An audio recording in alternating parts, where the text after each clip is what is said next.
જિલ્લાના મોડાસા જિલ્લા ભાજપ કાર્યાલય ખાતે પ્રદેશ કિસાન મોરચા મંત્રી હિતેન્દ્રભાઈ પટેલ દ્વારા મીડિયા સાથે બેઠક યોજાઈ હતી। આ બેઠકને સંબોધતા હિતેન્દ્રભાઈએ નવા કૃષિ બિલ 2020ને ખેડૂતોની દશા અને દિશા બદલી નાખનારું ગણાવીને સ્વામીનાથન કમિટીના અમલની દિશામાં આગળ વધી વડાપ્રધાન નરેન્દ્રભાઈ મોદી દ્વારા ખેડૂતની ઉન્નતિ અને પ્રગતિ માટેના સ્વપ્નને સાકાર કરનાર ગણાવ્યું હતું।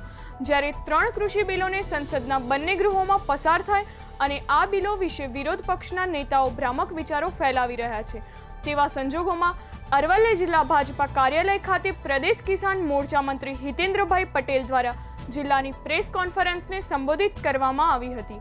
તેમાં તેમણે વધુમાં જણાવ્યું કે મોદી સરકારની નીતિઓ હંમેશા ખેડૂતો અને ગરીબો માટે રહી છે। આ બિલોની સાચી અને વાસ્તવિક બાબતોને ખેડૂતોને જાણ થાય તે માટે જ આ બેઠક યોજી છે। સમગ્ર દેશમાં 2 ઓક્ટોબરથી 16 ઓક્ટોબર સુધી કિસાન જનજાગૃતિ અભિયાનની આયોજન થયું છે।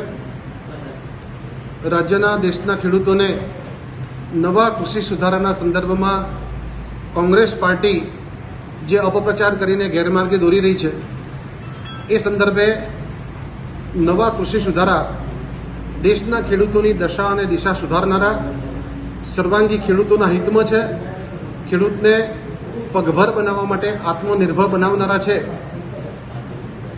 ખેડૂતોને અપપ્રચારથી સાચી માહિતી પૂરી પાડવા માટે આ અભિયાન સમગ્ર દેશમાં ખૂબ સફળતાથી થયું। બૂથ સુધી ભારતીય જનતા પાર્ટી કિસાન મોરચાના કાર્યકર્તાઓએ આ બિલની સમજ આપી અને ખેડૂતોને contract farming, essential commodity act અને એપીએમસી એક્ટના સુધારાની માહિતી આપીને આવનારા દિવસોમાં નવી ટેકનિકથી કૃષિ ક્ષેત્રમાં કદમ મિલાવીને દેશના વિકાસમાં સહભાગી થવા માટે આમંત્રણ આપ્યું છે। અરવલ્લી સમાચારના સતત અપડેટ માટે સબસ્ક્રાઇબ કરો અમારી યુટ્યુબ ચેનલ અરવલ્લી સમાચારને અને વધુ અપડેટ મેળવવા માટે બેલ આઇકોન પર ક્લિક કરો અને જોતા રહો અરવલ્લી સમાચાર, એટલે તમારો વિસ્તાર, તમારી વાત।